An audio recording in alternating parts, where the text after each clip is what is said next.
Bem-vindo ao estúdio R Cosmos, onde temos a sorte de receber novamente Nicolas Decaux. Bom dia, Nicolas. Vamos falar hoje sobre as exportações de armas. A França é ótima nessa área. A França é forte e poderia ser ainda muito melhor.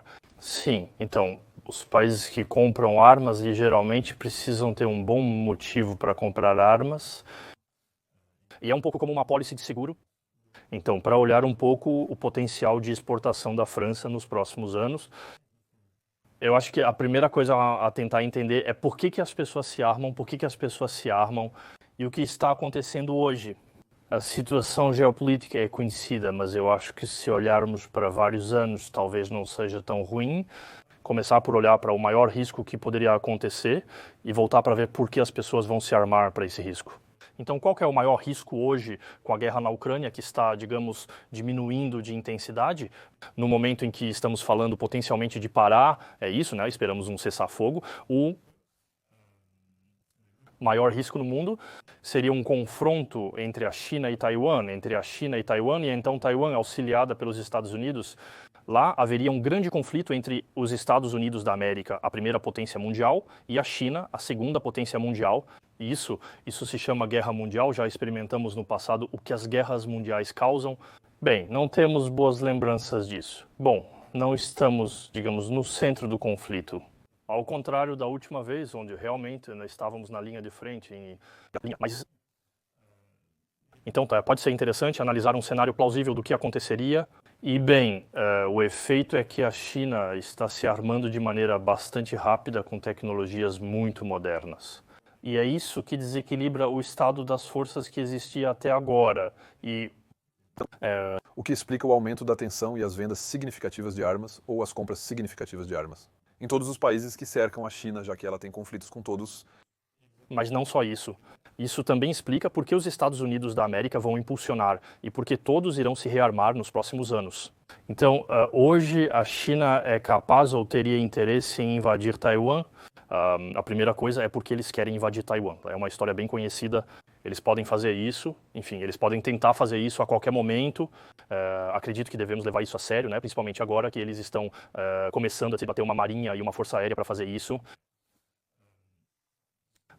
Eu acho que hoje é prematuro, porque na verdade eles precisam especialmente de aviões de quinta geração.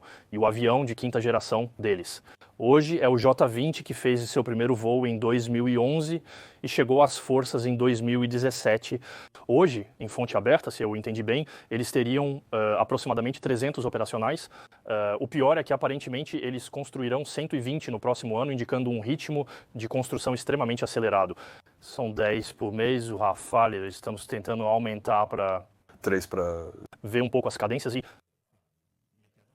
do outro lado, os americanos que lutariam contra o J-20 seria o F-35 e estamos em cadências. Lockheed Martin, estima-se que eles farão 150 no próximo ano, uma média de 14 por mês.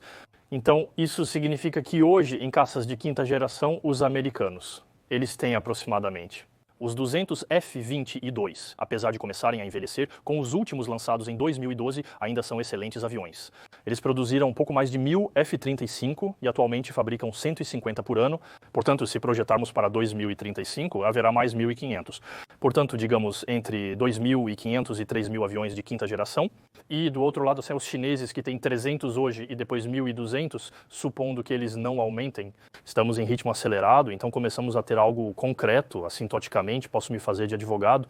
Do diabo. O J-20 alega ser um avião de quinta geração, mas sabemos que eles não têm os radares com formas de onda corretas no radar de varredura eletrônica. Em particular, sabemos que mesmo que eles apresentem um avião de quinta geração, ele não é tão furtivo e definitivamente não é da mesma qualidade. Ele melhor que o F-35, que eu não gosto. Não, o F-35?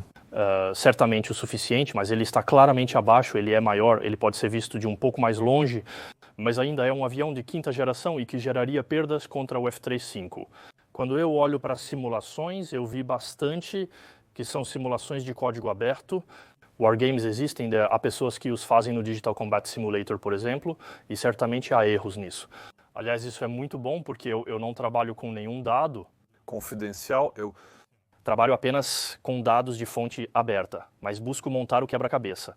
Percebo que o F-35 tem maior furtividade. Então, ele consegue ser detectado em fonte aberta São 15 a 20 milhas náuticas e lá ele pode atirar e não será detectado antes de 15 a 20 milhas náuticas. O G-20, em fonte aberta, ele alcança velocidades de 30 a 40 milhas náuticas. O F-35 chega primeiro e atira, mas tem um número limitado de munições. Se houver um excesso, por exemplo, 20 J-20 contra 5 F-35, os F-35 vão se dar mal. Eles atiram primeiro, mas continuam avançando. Lá, eles entram na zona onde serão detectados por infravermelho, sendo alvejados e abatidos. Apesar de um pouco inferior, ainda é muito superior a todos os caças de quarta geração. Importante ressaltar que os sistemas modernos não requerem mais o uso de radares como no passado. A exemplo dos infraestrutura de redes de computadores, o sistema que existe no Rafale tem uma visibilidade de 40 km, podemos identificar e fixar um alvo para atirar a 40 km. É por isso que o radar e a furtividade não são as únicas qualidades de um avião. Mas eu, de onde estou, o que vejo é que o F-35 tem claramente uma vantagem. Por outro lado, há uma questão de equilíbrio, de forças e de número. Quer dizer que 2 vezes mais de J-20 vão causar perdas absolutamente enormes no F-35. Os americanos teriam aviões espalhados que precisariam ser repatriados urgentemente, não apenas nessa frente. Então, isso é uma boa pergunta, porque justamente a partir de a administração que está chegando, o pensador estratégico para mim da nova administração é Elbridge Colby, que será subsecretário de Estado da Defesa. Para a política em geral, ele será o planejador-chefe. E ele tem uma visão que consiste em dizer que a China é um boxeador peso pesado. Nós somos um boxeador peso pesado. Eles podem nos convocar para uma partida a qualquer momento e na casa deles eles jogam em casa. Portanto, nossa estratégia deve consistir em recuperar todos os nossos recursos e todos os nossos recursos, incluindo aqueles que estão na Europa, para poder vencer essa partida. E, na verdade, ele faz um paralelo entre a Segunda Guerra Mundial e essa potencial guerra mundial, dizendo que durante a Segunda Guerra Mundial, né, o palco principal era a Europa, era lá que não podíamos perder, e o Japão, o Pacífico, era um palco secundário. Naquela época, não, eles puderam lutar em ambos os palcos. Ele afirma que se atualmente não temos recursos para lutar em ambas as frentes, devemos priorizar a principal. O palco principal para eles é o Indo-Pacífico. Isso significa que, em caso de confronto, buscarão todos os meios o mais rápido possível. Todos os meios, incluindo aqueles que estão na Europa, que podem ser úteis para eles. Um tanque em Brembo não será útil em Taiwan, mas uma bateria de Patriot pode ser útil lá. Portanto, os F-35, os efetores, os grandes aviões de reabastecimento e carga, etc. Além disso, a questão também poderia ser levantada para nós. Por fim, não me refiro aos países do leste europeu que estarão voltados para a Rússia, mas sim aos da Europa Ocidental. Estou considerando a Grã-Bretanha, França e possivelmente a Alemanha. Nós também podemos nos perguntar, se houvesse um conflito, o que faríamos? Quais são as nossas opções? E enviaríamos recursos para lá, tendo a capacidade de fazê-lo? Penso nos Rafales, no 1000 Multi-Role Tanker Transport, no 400.000 nas baterias Santee e nos Aster. Temos bastante equipamento estratégico que poderia ser útil, sabendo... A Força Aérea validou exercícios nos quais lamentamos cerca de 20 rajadas de memória em menos de 2 dias para a Polinésia. Retransmissor em caso de conflito na área. Mesmo no exercício Pegasus, no verão de 2023, houve uma viagem de 10 Rafales, 5 Multi-Role Tanker Transport e 4 A400M. Portanto, ao contrário da Marinha, o problema da Marinha é que o grupo aeronaval, se não estiver já no local no momento em que há um conflito, chegará tarde demais. Haverá uma batalha de algumas semanas pela supremacia aérea sobre Taiwan. Na verdade, existem 3 possibilidades ou opções. Ou a China obtém a supremacia aérea sobre Taiwan, e aí eu acho que Taiwan será conquistada. Ou a Força Aérea e a Marinha dos Estados Unidos da América têm a supremacia aérea sobre Taiwan, e nesse caso a ilha será salva. É um pouco como na Ucrânia, ninguém consegue ter a supremacia aérea. Eu acho que haveria uma vantagem para os defensores, mas então é absolutamente essencial ter a supremacia aérea sobre a ilha. E os chineses estão jogando em casa, já que estão a 180 quilômetros. E a Marinha dos Estados Unidos da América tem um grande problema. É que ela tem algumas bases, ela tem cadena em Okinawa, que é a grande base, mas é um pouco um para-raios, vai atrair a tempestade. Os chineses têm mísseis balísticos. E, na verdade, a vantagem dos mísseis balísticos é que eles vão usá-los para destruir grandes ativos estratégicos. Ou seja, os aviões no solo, potencialmente porta-aviões e barcos, eles têm uma força aérea que está aumentando em ritmo e uma marinha que está aumentando em ritmo acelerado, e tudo é feito para poder confrontar o exército americano. Então, voltando à questão inicial, os americanos e todos os países da região devem se armar mais? Os americanos devem se armar mais. E principalmente você terá uma polícia, uma política americana, especialmente sob a administração Trump, mas acho que ele será processado depois. de recuperação de recursos, eles vão guardar para si todos os recursos que eles podem ter. O F-35 é um programa entre os Estados Unidos da América e países aliados. Grosso modo, eles venderam 25% dos F-35 para seus aliados. Eles guardaram 75%. Deve-se esperar que haja tensões para que eles mantenham o máximo de F-35.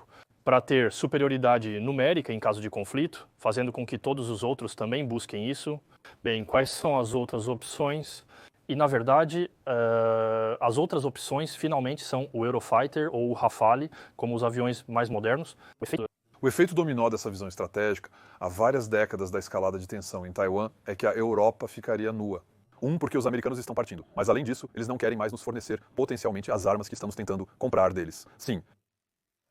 Finalmente, os recursos serão atraídos como um ímã atrai o ferro para o teatro principal, que seria o Pacífico. E então teremos que arbitrar, pois a questão de como ajudamos os americanos nesse momento se coloca. Se retomarmos as relações de força mencionadas, podemos imaginar os americanos em 2035 que eles tenham entre 2.500 e 3.000 aviões de quinta geração. A princípio, a base instalada de Rafales nesse momento, hoje foram produzidos 300 Rafales. Aqui estou falando sobre as Forças Armadas Francesas e todas as outras, o que importa é a base instalada, porque no dia em que há uma guerra, vimos isso com a Ucrânia. Podemos negociar com todos os países que compraram, recompraremos deles, prometendo construir mais. Haverá um grande mercado e, nesse momento, provavelmente acontecerá. Entre 500 e 600 Rafales que terão sido construídos, teremos que ver o estado de modernização de cada Rafale, mas isso não é nada 500 Rafales. Amanhã iremos a Washington informar que, em caso de conflito, temos potencial para mobilizar em seu favor. 500 Rafales, então tudo bem. É da geração 4,5, mas ainda assim dispara meteoros. Não é totalmente inútil, pois, como mencionei, o equilíbrio numérico das forças é crucial. Além disso, também existem os reabastecedores, por exemplo, porém apenas sobre o... Rafale, primeiro ponto por causa da Ásia. O Rafale ele é um avião que, sim, tem uma perspectiva interessante, já com todos os pedidos que existem hoje, mas que estão destinados a crescer ainda mais. Meu opinião é que este é o avião de escolha para os países do segundo escalão. Os países do primeiro escalão, então, Taiwan, Japão, Coreia do Sul e os americanos. O sistema americano F-35 estará na linha de frente, mas os Estados Unidos da América dirão aos países do segundo escalão que eles não estão aproveitando seus recursos. Recursos, vocês... Eles compram e vocês fabricam outra coisa. Indonésia, Malásia, Filipinas, todos esses países. Tudo é comprado em outros lugares e cada um compra algo diferente.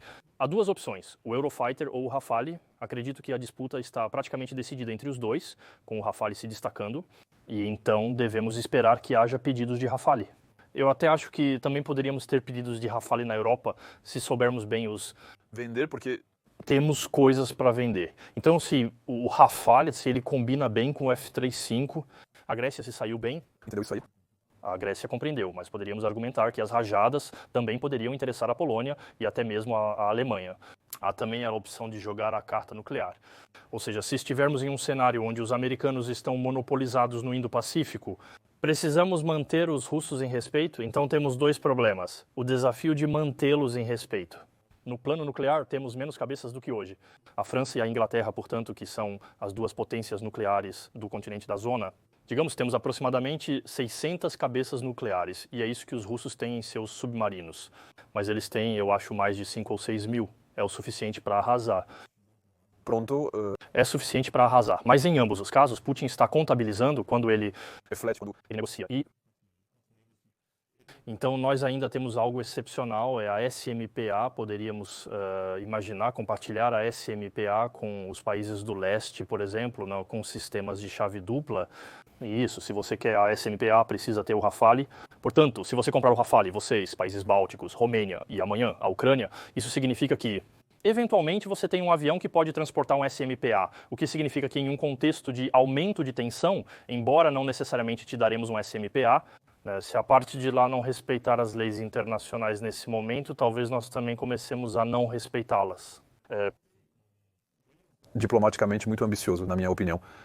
O cenário potencial em que isso poderia existir é que os países hoje, equipados com a arma americana, na Europa, nos Países Baixos, a Bélgica, na Alemanha, a Itália, a Turquia, poderiam, eventualmente, com o Rafale, estar com outro sistema nuclear Portanto, sempre haveria um duplo controle. Eles nos compram, financiam nossa capacidade nuclear e adquirem nossos aviões de combate. Em caso de guerra, o presidente francês ainda detém a chave dupla. Isso, eu acho que é isso. É difícil imaginar os alemães aceitando estar sob as ordens de Donald Trump e ainda mais improvável que aceitem as ordens de Macron.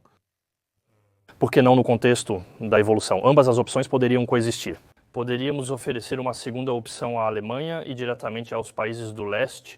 Sabendo que eu não sou um especialista em tratados internacionais, eu sei que é um pouco sensível, muito sensível, mas em todo caso podemos dizer a ele: se você tem rajadas e se isso está indo mal, uma rajada. Pode disparar um ASMPA depois.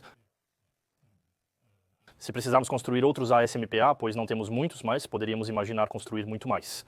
Eu acho que se quisermos negociar com a Rússia, deveríamos ter 1000. O problema também é que o SMP em francês não é exatamente o mesmo que um SMP em báltico ou polonês. Porque Putin sabe que nós só vamos disparar o SMP quando nossos interesses vitais serão ameaçados e um ataque à Riga, por exemplo. Nossos interesses vitais estão ameaçados, não está muito claro. Essa era toda a situação da França na época de Gaulle. É por isso que de Gaulle queria equipar a França. Ele dizia que os americanos não atirariam nos soviéticos apenas se a França fosse invadida. E então acho que poderíamos ser um pouco astutos. E de qualquer forma, se você quiser ter potencialmente essa opção, teria que jogar com o Rafale. Rafale, isso vai aumentar. O segundo ativo estratégico que vemos crescer significativamente em competência e capacidade são os submarinos. São os submarinos, assim... A França é forte em submarinos, somos fortes em submarinos clássicos, e aí houve a história dos submarinos australianos. Eu, quando olho para o caso, estou absolutamente convencido de que no final eles vão nos encomendar submarinos nucleares. Ou seja, o acordo AUKUS, eu acho que com a administração Trump isso não vai passar. Então, o que aconteceu? Os australianos, vendo a ameaça chinesa, vendo a marinha chinesa aumentar, disseram a si mesmos que precisavam de submarinos para potencialmente interceptar um grupo aeronaval que viria para bombardear a costa australiana. Nesse momento, eles assinaram com o Naval Group um contrato para, se bem me lembro, 12 submarinos, que era, na verdade, uma modificação do Suffrent, nosso submarino nuclear. Duas coisas mudavam. A propulsão nuclear era transformada em clássica e o sistema de combate francês era substituído pelo americano. Em 2021, o governo australiano afirma que os submarinos clássicos não são suficientes. O que realmente precisamos são submarinos nucleares. E nesse momento, eles fazem esse acordo às nossas costas com os americanos e os ingleses. Os detalhes não estão claros, mas pelo que entendi, os Estados Unidos da América se comprometeram a fornecer submarinos para a Austrália. Virgínia, que é deles, último nascido. Portanto, hoje existem 24 submarinos Virginia em operação na Marinha dos Estados Unidos da América. Isso começou em 2011. Até recentemente fabricavam 2 por ano. No ano passado, 1,3. Portanto, há um problema no ritmo de produção. E Colby, ele já disse isso muito claramente. O problema com esse acordo no Kiel é que tudo é submerso. Virgínia, que damos à Austrália, um país de segunda linha, ainda muito distante de Taiwan, mesmo que estejam no Pacífico, são menos Virgínias. Para a Marinha dos Estados Unidos da América, são ativos estratégicos. Eu não quero dar meus submarinos nucleares, e então eu acho que a parte da Virgínia, eles não terão. Portanto, resta a segunda parte, que era, se entendi bem, 7 submarinos a serem feitos com os ingleses. Mas aí estamos completamente fora da janela.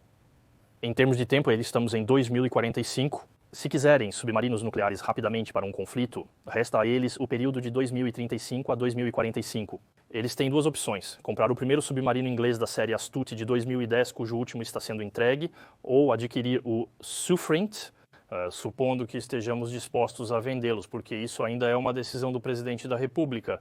Vamos partir do princípio de que todo mundo concorda, pronto, mas vamos partir do princípio de que é possível. Qual é a vantagem do sofrimento? É que ele é 10 anos mais jovem, e então 2. Conseguimos lançá-los mais rapidamente. Os astutos lançaram a cada 3 a 4 anos, nós, os sofredores, a cada 2 anos. Terminamos a série no final da década e, na verdade, bastaria continuar a produzir com a linha durante os anos. 2030 a 2040, podemos lançá-los e até acelerar o ritmo para 1 a cada 2 anos. Acredito que somos capazes disso. E ver 1 por ano. Então me disseram que os submarinos nucleares lançadores de mísseis estão chegando atrás. Talvez sejam necessários investimentos como uma segunda linha. Disseram que não há espaço em Cherbourg, então pode ser preciso imaginar fazer em outro lugar e nos adaptarmos. Em caso de guerra genuína, acharemos soluções. Sim, e no final, o que podemos oferecer a eles é um submarino que é projetado, que funciona. Porém, na minha visão, devemos dizer a eles que não faremos mais mudanças e as realizaremos na França. Todas as negociações do último contrato, envolvendo transferência de competências e outros aspectos, são uma receita perfeita para os custos explodirem. Na minha opinião, a ameaça é grave o suficiente para que não mudemos nada. Fazemos cópias carbono e depois faremos a manutenção lá. Mas é isso. Então, vamos também lembrar que, fora dessa zona da Austrália, os submarinos franceses. Temos, por exemplo, os Países Baixos que compraram nós. Temos a Romênia, muitos países que compram Scorpion, mas também dos não nucleares de submarinos. Sofrimentos, sim. Também possuímos competências e capacidades monopolísticas. Não? Há outras propostas globais, mas não com a mesma qualidade. E, por exemplo, podemos pensar nos mísseis de mudança de meio. Só a França propõe para exportação um míssil capaz de mudar de meio, a partir de um submarino. Para atingir um helicóptero ou um navio, isso não existe. Então, os americanos, eu acho, obviamente, eles sabem fazer isso, mas eles não exportam a coisas que eles não exportam. Sim, então temos um certo número de plataformas estratégicas para propor, portanto, a muitos países para nós mesmos. Na minha opinião, há uma última coisa que precisamos preparar, as munições. Vimos na Ucrânia que, em uma guerra de alta intensidade, elas são rapidamente necessárias. E aí, se você quer vender suas plataformas, é melhor se você tiver grandes caixas de munições para oferecer para acompanhar. E aí, nesse caso, para mim, o ator designado para mísseis, enfim, Asteres, mísseis antiaéreos, Meteoros, Scalps, os Scalps, precisaríamos produzir caixas. Até agora, isso não está acontecendo. Na minha opinião, a Europa deveria fazer isso. Com um orçamento anual de 10 bilhões, já poderíamos ter quantidades significativas de munições. E se houver amanhã tensões ou um conflito na Ásia-Pacífico? Se tivermos grandes quantidades de munições, se estivermos sentados em grandes estoques de munições, não é de todo o mesmo peso diplomático, porque isso significa que podemos realmente mudar o equilíbrio de forças em caso de conflito. E então, na verdade, todo o problema que tivemos com a artilharia na Ucrânia, em um conflito com a China e Estados Unidos, cuidado, pois esse conflito pode se espalhar para a Europa. O que pode ocorrer é a China atacar Taiwan, obtendo sucesso ou não. O resultado será mais ou menos o mesmo. Então, não para os taiwaneses, mas para o equilíbrio das forças no mundo, Taiwan terá sido arrasado. Mas não há cenário onde a China é invadida pelos Estados Unidos porque é uma potência nuclear. E também não há cenário onde a China vai muito além de sua região costeira. Isso não é possível. Eles não têm a logística para fazer isso. Depois, nos encontramos com um conflito semelhante à Alemanha e Inglaterra em 1940, após a Batalha da Inglaterra. E aí, o que Hitler fez? Ele atacou a União Soviética pensando que forçaria a Inglaterra a negociar a paz ao derrotá-la. Poderíamos ter a China dizendo, vamos reiniciar a guerra na Europa Oriental, mas desta vez apoiaremos totalmente os russos. O que ocorre na Ucrânia hoje não se assemelha a essa situação. Eles têm recursos, eles têm um sistema industrial que é muito mais poderoso. Então é muito mais ameaçador, é importante sermos respeitados por eles. Portanto, precisamos ter munições para nós e possivelmente também para ajudar nossos aliados no Pacífico, se possível. Portanto, mesmo o conflito do outro lado do mundo deve impor um rearmamento massivo para a Europa. Portanto, exportação para a Europa, já em primeiro lugar, para nos protegermos. Claro que sim, porque na verdade quando dizemos hoje, dizemos bem, imaginemos que haja um cessar-fogo na Ucrânia, sabemos que os russos não estão satisfeitos com o que conseguiram, sabemos que é um conflito congelado, afinal, e portanto pode recomeçar a qualquer momento. Se tivermos uma guerra mundial, a característica de uma guerra mundial é que acontece em todo o mundo e, portanto, gera conflitos em todo o mundo. E o segundo palco, após o Pacífico, seria, obviamente, a Europa. E, na minha opinião, o lugar mais sensível é a Holanda, porque não há profundidade estratégica. Portanto, precisamos ter os meios para manter os russos em respeito, mas isso não é o mais difícil. Porque eles têm o Sukhoi 35, o Sukhoi 57, nós temos o Rafale, que é muito superior. Mas precisamos imaginar o exército chinês, porque todos os seus meios terrestres passam pelo Transiberiano. E que, como os norte-coreanos em Kursk hoje, vêm e atacam os países bálticos com os russos. Não acho que seja crível nos próximos anos, mas em 10, 15, 20 anos parece um cenário bastante possível. Já é outra história se os americanos não estiverem lá, pois têm todos os recursos do outro lado. Não estamos falando do Oriente Médio. Oriente Médio, poderíamos imaginar. Na verdade, os aliados, a coalizão, ou seja lá como os chamaríamos, seriam a China, a Rússia, a Coreia do Norte e o Irã. E então podemos imaginar um terceiro cenário no Oriente Médio, tá? O que provavelmente aconteceria. Você teria, se houvesse um conflito entre os chineses e os americanos, provavelmente um bloqueio marítimo da China, assim como bloqueamos a da Alemanha por mar na Primeira Guerra Mundial. Ou as sanções à Rússia... As sanções à Rússia hoje não impomos um bloqueio marítimo. Sim, é por isso que estou dizendo isso. Mas agora, por acaso, acho que seria realmente um verdadeiro bloqueio marítimo. Bem, o que isso quer dizer? Os chineses hoje são muito dependentes de matérias-primas para suas importações de petróleo. Eles têm 70% em minérios de ferro, 80% em outros minérios e também na agroindústria. Você se refere aos russos? Por isso, Rússia e China são muito complementares, porque a Rússia pode fornecer muitas matérias-primas de que a China precisa e a China tem o aparato industrial que a Rússia não tem. Consequentemente, se impusermos um bloqueio, eles poderiam atacar os fluxos de abastecimento de petróleo no Oriente Médio. E aí, eles poderiam bloquear o Estreito de Hormuz, atacar os campos de petróleo sauditas do Kuwait, dos Emirados. E por coincidência, essas pessoas estão comprando Rafales. É que, veja, eles entenderam bem que há uma ameaça. Enfim, sabemos há muito tempo que existe uma ameaça, mas a ameaça do Irã é uma coisa, é sério. E a ameaça da China que viria para fechar, isso seria realmente algo muito grave. Assim, é possível que surja uma terceira zona de conflito no Oriente Médio. E então essas pessoas também, todas as pessoas no Oceano Índico, a Índia, eu acho que não há realmente um risco de haver um conflito sério entre a Índia e a China na fronteira sino-indiana, porque é completamente inútil. Mas, por outro lado, se houver um fechamento do Estreito de Hormuz ou um ataque aos campos petrolíferos do Oriente Médio, a Índia, eles estão na linha de frente. De onde... A vontade da Arábia Saudita, eles estão olhando para os Eurofighters, até mesmo os Rafales.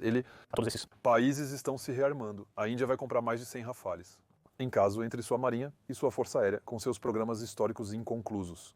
Mas estamos falando muito sobre sistemas muito estratégicos, muito no topo da lista, os multi-role tanker transport, etc. Não falamos muito sobre veículos terrestres. Não. No final das contas, isso pode não ser onde temos os maiores volumes de exportação. Mas temos chances nesse campo, né, competindo com outros países. Penso especialmente na Alemanha para os tanques. Então, para os tanques com a Alemanha, acho que a Alemanha se estabeleceu como a líder dos tanques. Por outro lado, acredito que o César já atingiu ritmos de produção bem significativos.